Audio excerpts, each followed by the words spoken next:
Good morning. We are on number 8 in this series, 10 tips on how to thrive in isolation.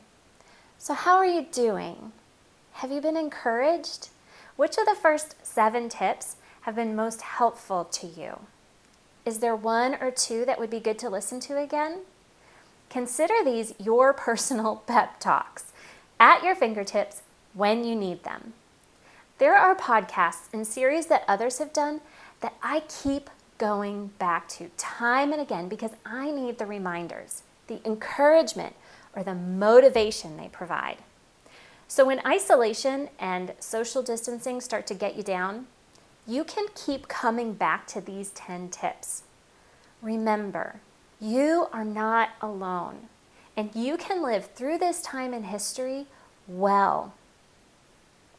Have you ever taken a Myers-Briggs test or a DISC or Enneagram test? What were your results? I'm a solid 9 on the Enneagram, a peacemaker. I'm a phlegmatic, even keel. That's how I remember being described even when I was a kid.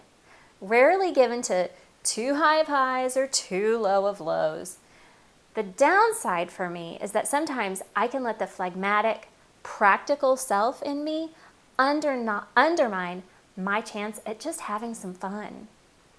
Though if I were to take these tests now, they might be a little bit different.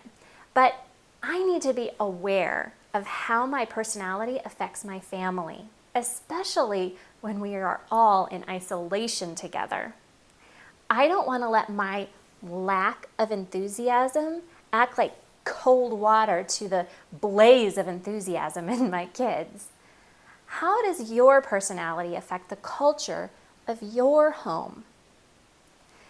On our first date, my husband-to-be took me to my first Christian rock concert.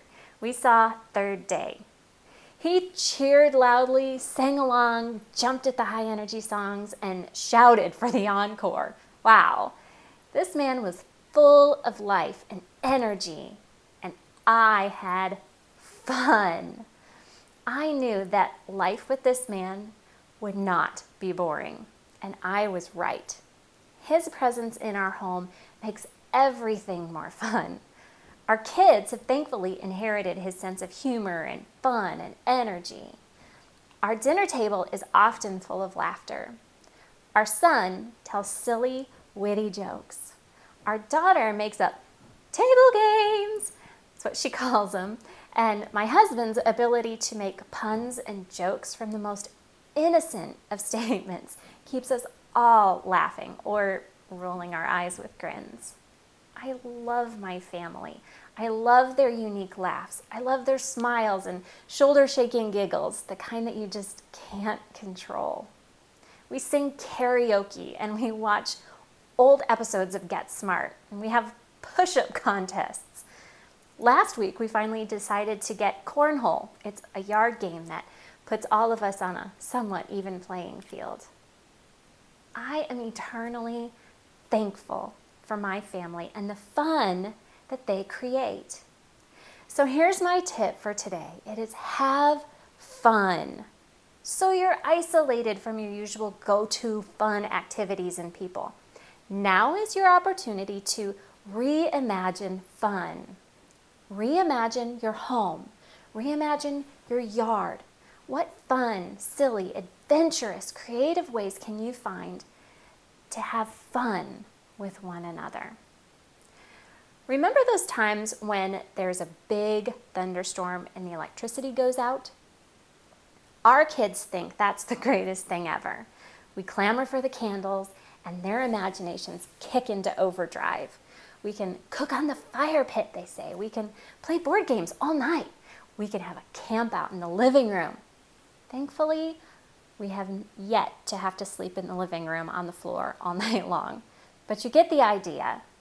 The unexpected inconvenience of not having electricity turns into an opportunity for all kinds of adventure. So what grand adventures and simple fun can you embrace during this inconvenient time of social isolation? What will make you smile? What would make someone you care about? Smile.